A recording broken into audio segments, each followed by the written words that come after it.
दोस्तों नमस्कार। सबसे बड़ी चुनौती है इस देश की अर्थव्यवस्था पटरी पर दोबारा कैसे लौटे।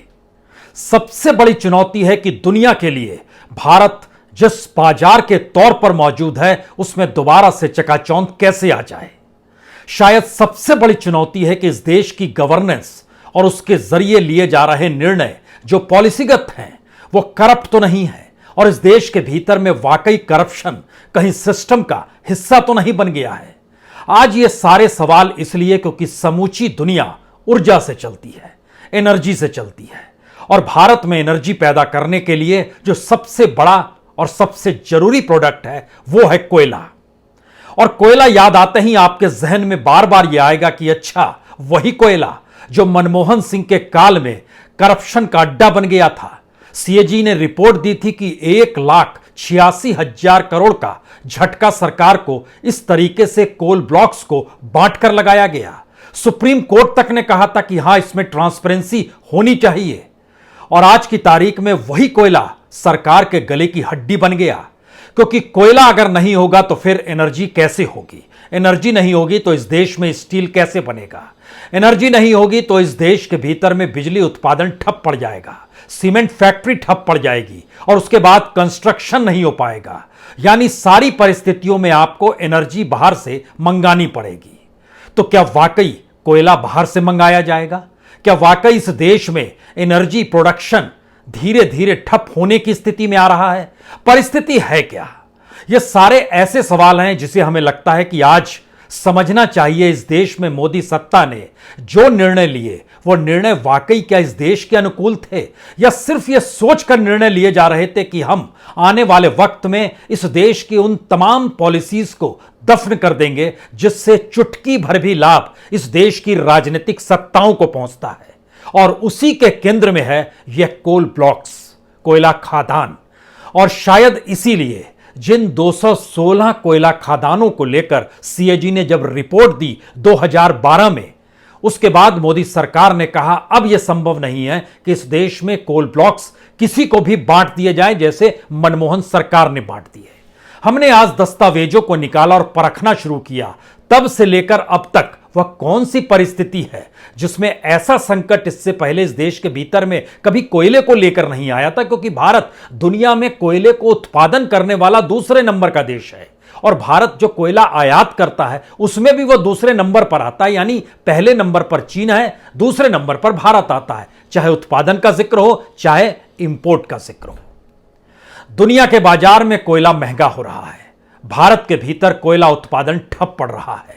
यहां तक कि कोल इंडिया CIL वह भी अपने तौर पर जो टारगेट दिया जाता है उस टारगेट को छू पाने की स्थिति में नहीं है। इन सारी परिस्थितियों में जो कोयला खादान ऑक्शन किए गए, जिन जिन प्राइवेट हाथों में यह सोच कर दिए गए इससे रेवेन्यू का लाभ होगा, इससे सरकार के पास पैसा आएगा। शुरुआती दौर में तो जो भी चकाचौंध उस कॉरपोरेट को भी दिखाई गई या जिनके हाथ में कोयला खादान थमाया गया, उनके जरिए जो पैसा ले लिया गया बिना कोयला खादान शुरू किए हुए, और जो पॉलिसी बनाई गई उसने नया संकट इस देश में पैदा कर दिया। कोरोना काल के बाद जब इकोनॉमी डगमग है, किसी के पास पैसा नहीं है, तो आप जब कोयले खादान का ऑक्शन भी करते हैं तो उससे पहले ही आप चाहते हैं कि जमीन के नीचे जितना भी कोयला है उसका एक रेवेन्यू मॉडल पहले बना लिया जाए, और उस रेवेन्यू मॉडल के तहत ही इस ऑक्शन की बीड लगाई जाए। उसमें आपको 4% देना होगा। यानी अगर आपको कोयला खादान लेना है और आपको पता चल गया कि उसमें तकरीबन 1,000 करोड़ का कोयला जमीन के नीचे है, तो आप हमको 40 करोड़ तो तुरंत दे दीजिए। किसी XYZ ने कहा हम आपको 5% देंगे, यानी 50 करोड़ हम आपको तुरंत दे रहे हैं। किसी ने कहा हम 6% देंगे। और इसी तरीके से मसला चाहे लीज के रजिस्ट्रेशन को कराने का हो, जो भारत सरकार के अधीन आएगा, कोयला मंत्रालय, वहां कराना होगा, या फिर जमीन को लेकर जब आपको स्टेट में रजिस्ट्रेशन कराना होगा, और जब आप खादान खोलेंगे तो उसके मातहत जो भी जमीन आप कब्जे में लेंगे उस जमीन पर जो लैंड एक्विजिशन एक्ट है जब वो रोल करने पड़ेगा, तो उसके बाद पता चलेगा कि भारत में कोयला खादान से निकालना बाहर से आयात करने की तुलना में ज्यादा महंगा सौदा है। तो इस देश में खादानों से जो भी प्राइवेट सेक्टर है वो खादान से कोयला कैसे निकालेगा? पॉलिसी ऐसी है जो इस देश में कोयला खदान के मालिकों को फंसा चुकी है। पॉलिसी ऐसे है जो अपने तौर पर एक ऐसी परिस्थिति इस देश में डेवलप कर चुकी है जहां पे संकट एनर्जी का आ गया है। तो हमें लगता है आज जरा सिलसिलेवार तरीके से इसलिए समझिए क्योंकि भारत में सिर्फ और सिर्फ राजनीति रेंगती है। राजनीति भी ऐसी वैसी नहीं। जिस समय 2005 से लेकर 2012 तक के दौर में या 2011 तक के दौर में जो 216 कोयला खदान जो दिए गए, उसमें प्राइवेट सेक्टर को 105 कोयला खदान दिए गए। स्टेट्स को और पावर, जिनके पास पावर प्रोजेक्ट था, उनको 12 कोयला खदान दिए गए। गवर्नमेंट ने अपने पास 99 कोयला खदान रखे। सरकार ने सबको रद्द कर दिया जब मोदी सरकार 2014 में आई, और उस वक्त इस देश में 35 खदान प्राइवेट सेक्टर चला रहा था, जिससे तकरीबन 160 मिलियन टन का प्रोडक्शन हो रहा था। और सुप्रीम कोर्ट ने उस वक्त कहा था कि जो चल रहा है उससे जो आपको रेवेन्यू का घाटा हुआ है उसके हिसाब से वो पैसा दे दे और आप उनको रेगुलराइज कर दीजिए, क्योंकि खदान चल रही है। लेकिन मोदी सत्ता को यह बर्दाश्त नहीं था, और यह बर्दाश्त नहीं था तो सारी खदानें एक के बाद एक उन प्राइवेट हाथों से लेते चले गए। इन परिस्थितियों के बीच में 294 रुपए प्रति टन के हिसाब से भरपाई करने की स्थिति सुप्रीम कोर्ट ने तय करती थी, लेकिन मोदी गवर्नमेंट को यह मंजूर नहीं था। बात इसके धीरे से आगे बढ़ी, और आगे की परिस्थितियों में जब कोल ऑक्शन और कोल माइन ऑक्शन जब शुरू हुआ तो अलग अलग तरीके से अलग अलग वक्त में ऑक्शन की शुरुआत की गई। 2020 में 41 कोयला खदानों को ऑक्शन किया गया। 2021 में 67 कोयला खदानों का ऑक्शन किया गया। लेकिन कोई भी कोयला खदान से कोयला निकालने का काम शुरू क्यों नहीं हुआ? यह राज्य दर राज्य परिस्थिति देखते चले जाइएगा। लेकिन इन सब के बीच जो एमडीओ, जो मॉडर्नाइजेशन जो पूरा कोयले को लेकर होता है, उस दिशा में सबसे तेजी से काम अडानी ग्रुप ने शुरू किया। इस देश के भीतर में वह राज्य जो बीजेपी शासित राज्य नहीं है, उसमें सबसे महत्वपूर्ण छत्तीसगढ़ का जिक्र करने की जरूरत है। वहां पर भी जो कोयला खदान थे वो सबसे ज्यादा बड़ी तादाद में अडानी के पास आ गए। यह तो एक हिस्सा है, लेकिन इसका दूसरा हिस्सा यह है कि इस देश में कोयला जमीन के नीचे होता है। उस जमीन के ऊपर या तो फॉरेस्ट होते हैं या ट्राइबल्स रहते हैं।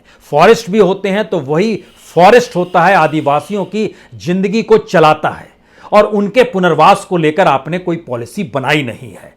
यह स्टेट गवर्नमेंट के सामने प्रॉब्लम आई तो स्टेट और सेंटर के बीच में यह टकराव भी खूब देखने को मिला। लेकिन सवाल सबसे बड़ा यह है कि क्या वाकई मौजूदा वक्त में कोयला है नहीं? क्या वाकई मौजूदा वक्त में सिवाय कोयला को आयात करने के अलावे कोई दूसरी परिस्थिति नहीं है? क्या वाकई कोयला आयात किया जाएगा तो बिजली महंगी हो जाएगी? क्या वाकई राज्यों के सामने खतरे की घंटी बज रही है कि अगर कोयला नहीं तो फिर पावर जनरेशन बंद हो जाएगा? इन सारी परिस्थितियों में इस सरकार ने जो भी पॉलिसीगत डिसीजन लिए उसकी परिस्थिति क्या है, एक के बाद एक देखिए। भारत सरकार के अधीन आने वाली कोल इंडिया लिमिटेड का प्रोडक्शन धीरे धीरे नीचे जाता है। 2018-19 में कोल इंडिया का प्रोडक्शन 607 मिलियन टन, अगले बरस घट के ये 602 मिलियन टन पे आता है, और पिछले बरस 2020-21 में यह घटकर 596 मिलियन टन आता है, और इस बार फिलहाल जो जानकारी आ रही है वो और कम हो गया है। तो सरकार अपने अधीन कोल इंडिया को चला पाने में सक्षम नहीं है क्या? क्योंकि अप्रैल से सितंबर तक का जो डाटा कोल इंडिया ने दिया है उसमें टारगेट था कोल इंडिया के पास 670 मिलियन टन का, और उसने जो प्रोडक्शन दिया, जो अचीव किया है, वह 249 मिलियन टन अचीव किया है। इतना नीचे जा रहा है। इसके अलावे भी है सिंग्रैनी कोलियरी कंपनी है जिसका टारगेट 68 मिलियन टन था, वह भी सिर्फ 30 मिलियन टन प्रोडक्शन दे पाई। जो कैपेटिव माइंस है उसका लगभग 99 मिलियन टन था, वह 33 मिलियन टन दे पाई। इसके अलावे भी कई है, TISCO, disco, DVC, Damodar valley corporation, इनके अधीन जो आता है लगभग 11 टारगेट था इनका 11 मिलियन टन का, ये 2.24 दे पाए। यानी 2021-22 अप्रैल से लेकर सितंबर तक इस फाइनेंशियल ईयर में अगर देखिएगा तो टारगेट 848 मिलियन टन का था और प्रोडक्शन हुआ है 315 मिलियन टन। पहली बात तो साफ हो गई कि प्रोडक्शन बहुत नीचे हो गया है। दूसरी बात, इस दौर में सरकार जो इंपोर्ट करती थी, जो बाहर से मंगाती थी कोयला, वह भी 2021-20 में जो पूरा लॉकडाउन की सिचुएशन थी, कोई एक दूसरे यहां से कोयला भेज पाने की परिस्थिति में नहीं आ रहा था, तो भारत का कोयला धीरे धीरे कम होना शुरू हो गया। 2015-16 में अगर 203 मिलियन टन भारत इंपोर्ट कर रहा था, तो यह घटते घटते 2021-22 की जो जानकारी निकल कर आई, सिर्फ 62 मिलियन टन ही वह कर पाया है, क्योंकि इस दौर में कोयला दुनिया के बाजार में भी महंगा हो गया। यानी पहले राउंड में इस देश की पॉलिसीज ने इस देश में कोयला महंगा किया, जिसकी वजह से जो ऑक्शन में कोयला खदान ले भी गए थे, उन्होंने भी उस खदान को शुरू नहीं किया। और परसों ही 11 बिड हुई है, न्यू बिड, उसी कोयला खदान में से जिसकी पहले बिड हो चुकी थी। यानी पॉलिसी इतनी पैरालाइटिक अटैक में आ जाएगी गवर्नमेंट की, जो कि ये सोच कर निकली थी कि हम राजनीतिक सत्ता तो हमें कोलगेट से मिली है, जिसमें सीएजी की रिपोर्ट थी, उसकी कोई वैज्ञानिक कारण आज तक कोई नहीं समझ पाया कि अगर इस देश को 1,86,000 करोड़ के राजस्व का नुकसान हुआ है, तो जब मोदी सरकार आई और उस पूरी परिस्थितियों को कैंसिल कर दिया, तो सरकार का डाटा जो है वह 50,000 करोड़ तक भी क्यों नहीं पहुंच पा रहा है, जो वो एक्शन लगातार कर रही है।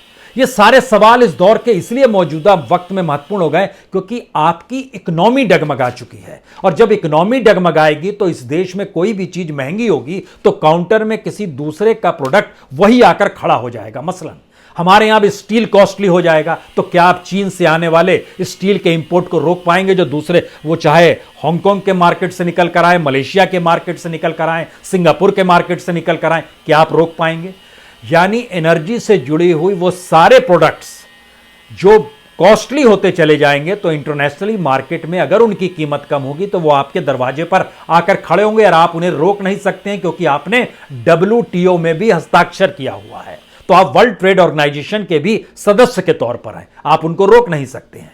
आपको अपने देश के भीतर में स्वावलंबी होना था, जो आत्मनिर्भरता का आपका नारा था और उसके जरिए जो चकाचौंध आपने दिखलाई थी, उसी का यह सच है कि आप कैसे धीरे धीरे फेल्यूर होते चले गए। क्योंकि 18 जून 2020 को जब ऑक्शन किया जा रहा था, 41 कोल ब्लॉक, उसमें 16 एस्पिरेशनल डिस्ट्रिक्ट्स में ये आते हैं। एस्पिरेशनल डिस्ट्रिक्ट्स जो सरकार ने निर्धारित किए हैं 100 से ज्यादा, 125 के लगभग में, ये सबसे पिछड़े जिले हैं। यहां पर जमीन के नीचे कोयला है और जमीन के ऊपर ग्रामीण सभ्यता रहती है, या फिर आदिवासी रहते हैं, या फिर जंगल है। अब आप क्या करेंगे? उसकी कीमत तो लगाई नहीं गई है, और वह कीमत देने के लिए ऑक्शन में खरीदने वाला खदान का मालिक तैयार नहीं है। अनरेस्ट शुरू हो जाएगा, अनरेस्ट शुरू हो गया, पॉलिटिकल गिमिक शुरू हो जाएंगे, पॉलिटिकल गिमिक शुरू हो गए, टकराव शुरू हो जाएंगे, टकराव शुरू हो गए।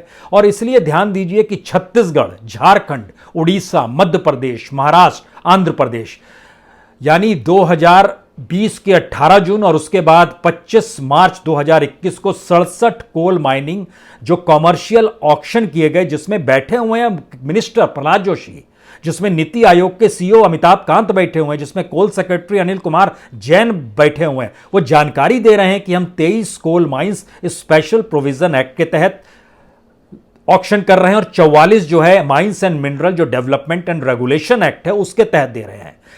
डेवलपमेंट एंड रेगुलेशन एक्ट के तहत सारा कब्जा अडानीज का अपने तौर पर है, जो 44 माइन का जिक्र है। लेकिन ये है कहां पर? जिन राज्यों में है वहां पर जंगल का सवाल, आदिवासी का सवाल, ग्रामीण जीवन का सवाल और प्राकृतिक बैलेंस बनाने का भी सवाल है। ये सारी चीजें डगमग होती चली गई और प्रोडक्शन आपका धीरे धीरे रुकता चला गया। लेकिन जो कमाई इस दौर में दिखाई गई इतने ऑक्शन के बाद भी, यानी 100 से ज्यादा ऑक्शन हो गए माइंस के, और आपके पास जो हथेली में पैसा आ रहा है वो तकरीबन आप जो दिखा रहे हैं राज्यों की कमाई लगभग 7,000 करोड़ रुपए, और बाकी भी सारी कमाई अगर जोड़ते चले जाइएगा तो वह 1,86,000 करोड़ जो कोलगेट का घोटाला बताया गया था सीएजी के जरिए 2012 में जो फाइनल रिपोर्ट आई थी और पार्लियामेंट में उसको टेबल किया गया था, वैसा कुछ भी नहीं है।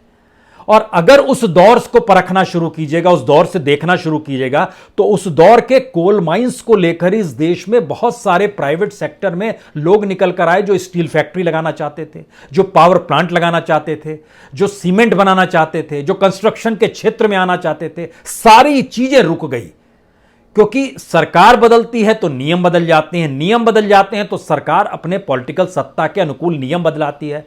और कोल माइंस को लेकर मोदी गवर्नमेंट की बहुत साफ धारणा थी। जिनको भी कांग्रेस सरकार ने कोल माइंस दिए हैं वही उस कांग्रेस पार्टी को पॉलिटिकल फंडिंग करते हैं, और उस पॉलिटिकल फंडिंग को रोकने की जरूरत है, और उसको रोकने के बाद ही पॉलिटिकल पार्टी को खत्म किया जा सकता है। इसीलिए इस पूरे के पूरे कोल बेल्ट को इन्होंने एक लिहाज से अपंग बना दिया।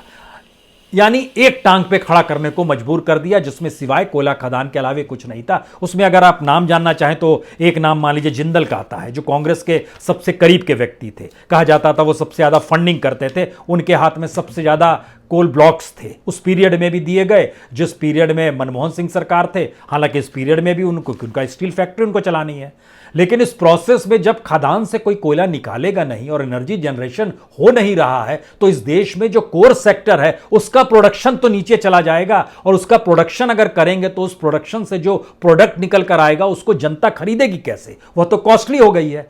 यानी हमारे पास एक ऐसी सरकार मौजूद है जो वृहत और मल्टी डायमेंशनल तरीके से सोच नहीं पाती है। बहुआयामी तरीके से उसे सोचना है। उसको इस देश के नागरिकों का सोचना है, उसको इस देश के कंज्यूमर का सोचना है, उसको इस देश के इंडस्ट्रियल बेल्ट में काम करने वाले कर्मचारियों का सोचना है, उसको उस कॉरपोरेट का भी सोचना है। उस कॉरपोरेट के बाद वहां पर जो भी प्रोडक्शन होगा उसको इंटरनेशनल मार्केट में वो कैसे प्रतिस्पर्धा दे पाएगी, इस बारे में भी सोचना है। लेकिन ना, हम कुछ नहीं सोचेंगे।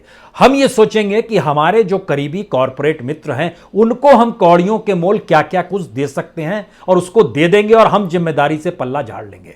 ना हमें यह देखना है कि कितने कर्मचारी उसके बाद बेरोजगार हो गए, ना हमको यह देखना है कीमत।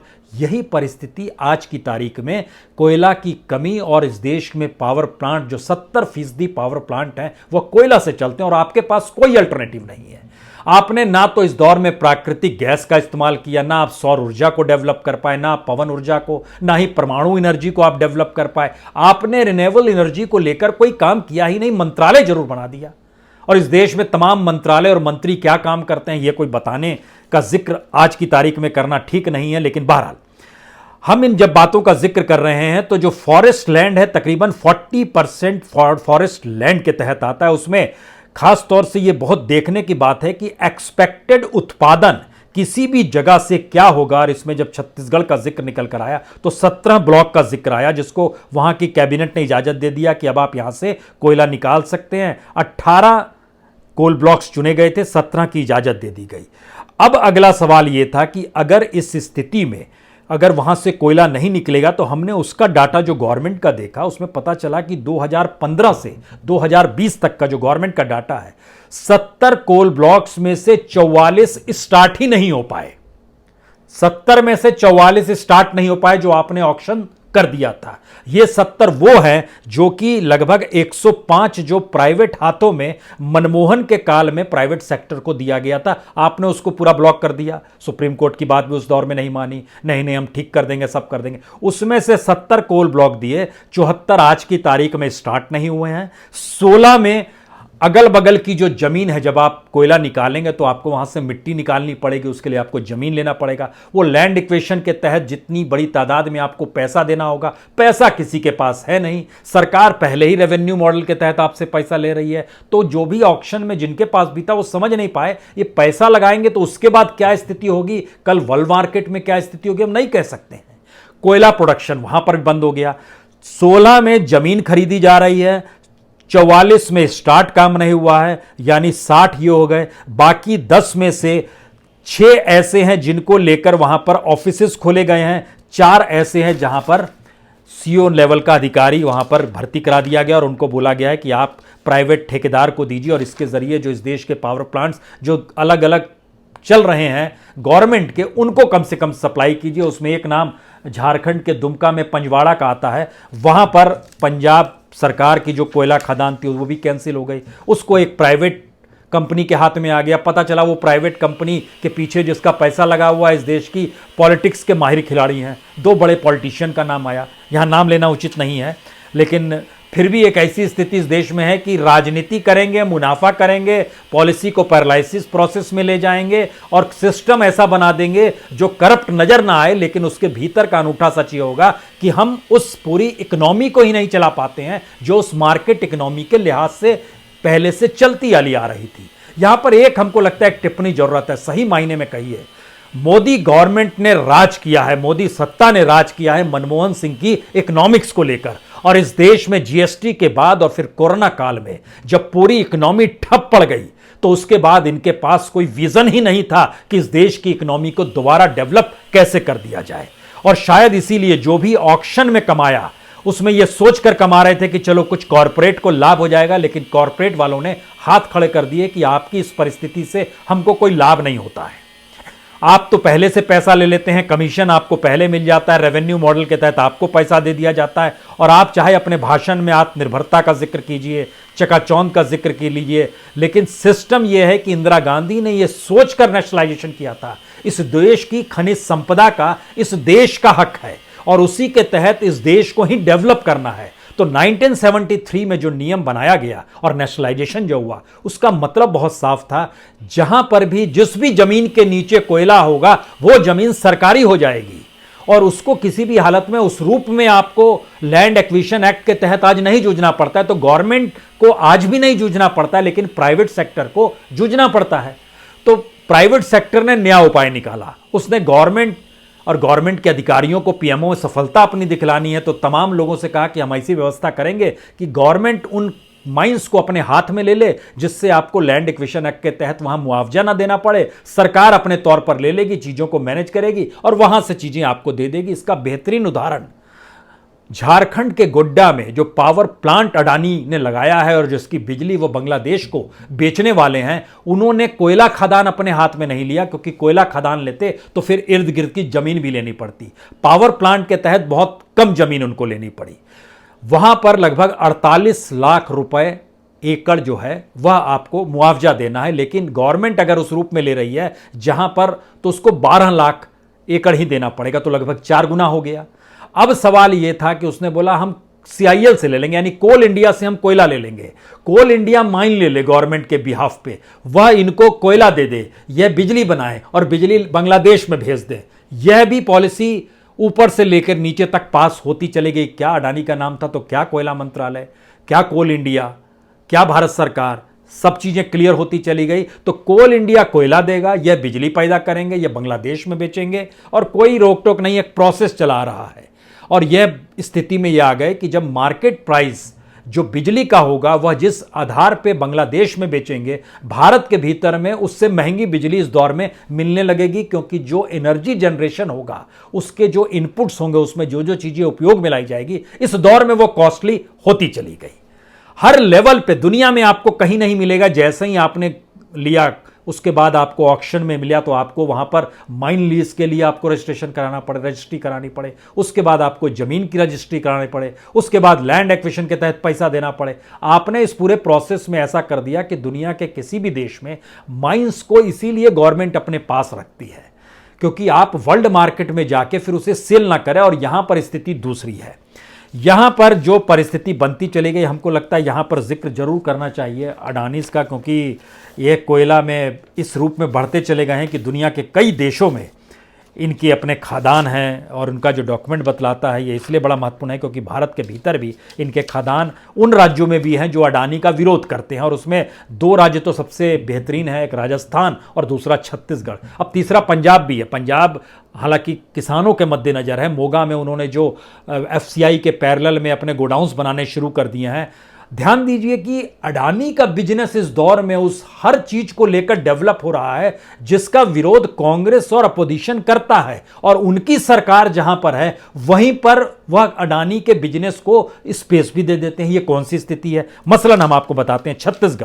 छत्तीसगढ़ में 8 कोल माइंस हैं। Parsa east Kanta Basan coal block, Parsa coal block, Kente extension coal block, Gidhmuri पातुरिया coal block, गारे पेलमा 1, 2 और 3 कोल ब्लॉक, ये सारे छत्तीसगढ़ में आते हैं। आयरन ओर के भी 2 है, बेलडीला और कुरमित्र है। इसी तरह उड़ीसा में तलवरिया 2 और 3 है जो कोल ब्लॉक है। मध्य प्रदेश में तो मान लीजिए बीजेपी की सरकार है।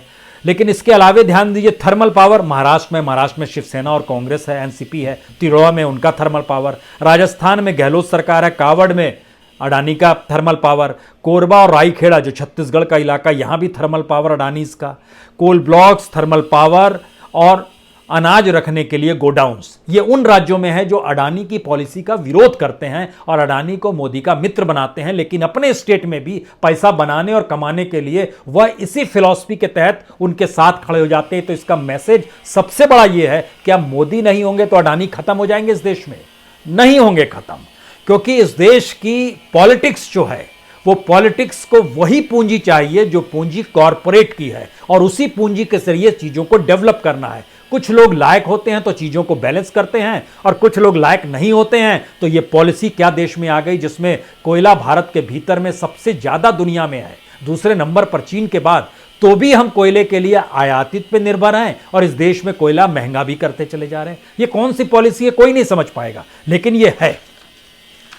अब इसकी अगला सवाल था कि जब आपका माइनिंग कॉस्ट बढ़ रहा है, रॉयल्टी कॉस्ट बढ़ रही है, रजिस्ट्री कॉस्ट बढ़ रही है, तो आप इस देश में कोयला खदान से कैसे निकालेंगे, और नहीं निकालेंगे तो अब जो पावर प्लांट है उनके पास कोयला कैसे जाएगा। ये नया संकट आके खड़ा हो गया है, जिसका जवाब पता नहीं मोदी सरकार दे पाए या नहीं दे पाए। लेकिन एक चीज जान लीजिए कि 2019 के बाद से अभी तक बिजली की खपत 17% बढ़ी है और कोयले के दाम 40% बढ़े हैं।